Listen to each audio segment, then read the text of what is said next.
Dear Mr. Secretary General, dear members of the General Assembly, thank you. Thank you for the opportunity to address you. And the main thing I would like to talk about today is collectivity.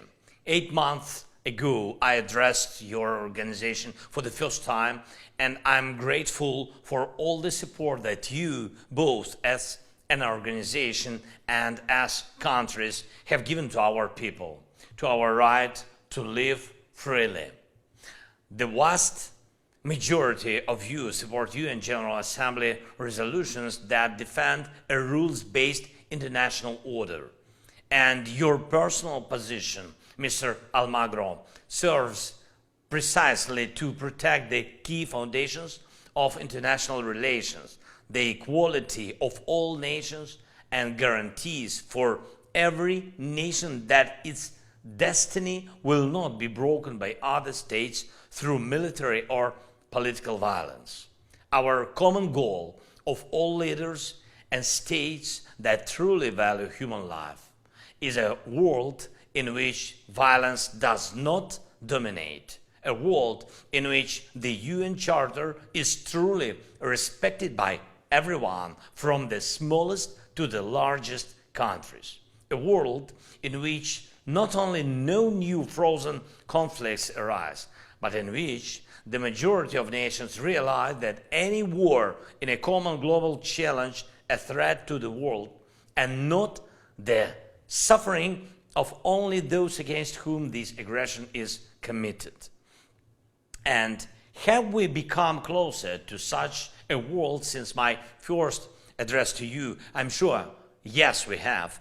Although Russian aggression still goes on, although Russia does not stop even in the face of catastrophic crimes of ecocide. Probably you all heard that this month Russian occupiers blew up the dam and other structures of the Kakhovka hydroelectric plant and destroyed one of the largest reservoirs in Europe, deliberately flooding a huge area. Dozens of cities and villages were underwater.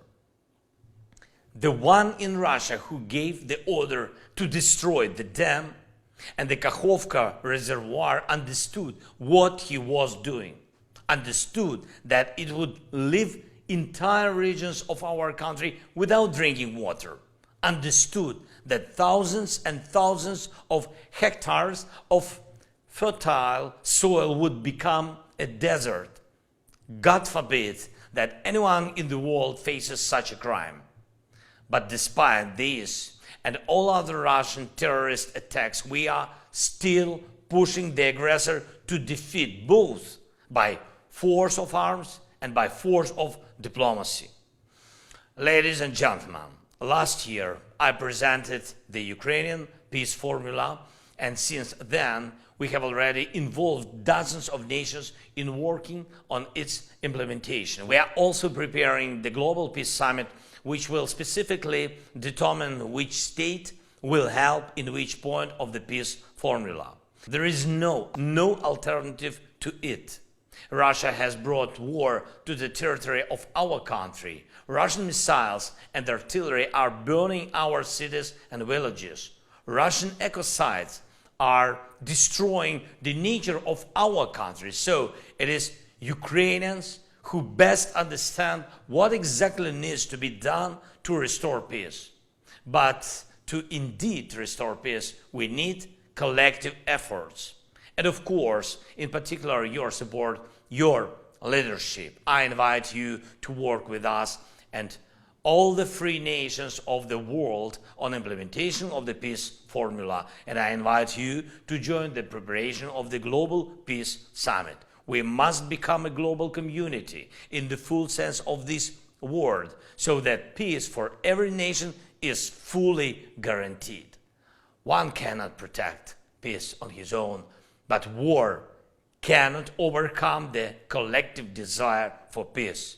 May your power become the power of peace too. Thank you for your attention. Long live freedom. Slava Ukraini!